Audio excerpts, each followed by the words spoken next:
She says, can I use DWP if I set up my LLC with digital clause in the operating agreement in New York? Taxes are a lot here in New York, so Wyoming will not really help.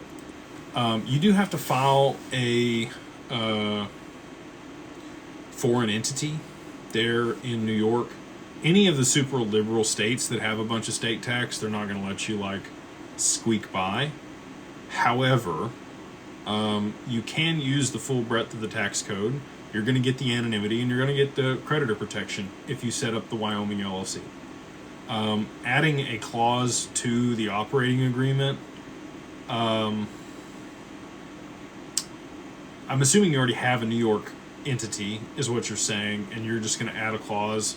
There's a lot of clauses that we add to the operating agreement to protect you and make sure that you're structured the right way to hold digital assets and not have the tax implications of moving the assets in there. And they also, the way that we structure it gives you a lot of liberty for things that you can do with the assets versus, just adding one line to your operating agreement.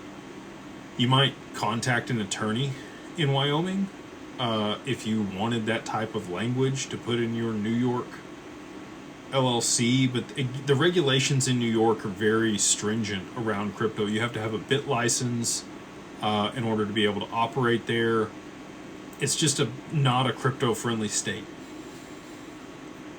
And that's why we structure things in Wyoming. So I would, if I were you, you're still going to have to, it's not going to save you a ton on taxes, but you are going to be able to operate much more efficiently and legally in a regulated way if your assets are held in a Wyoming-based LLC versus a New York-based LLC.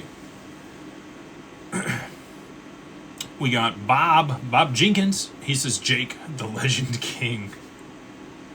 You guys kill me. I will take the compliments. I'm just a regular dude.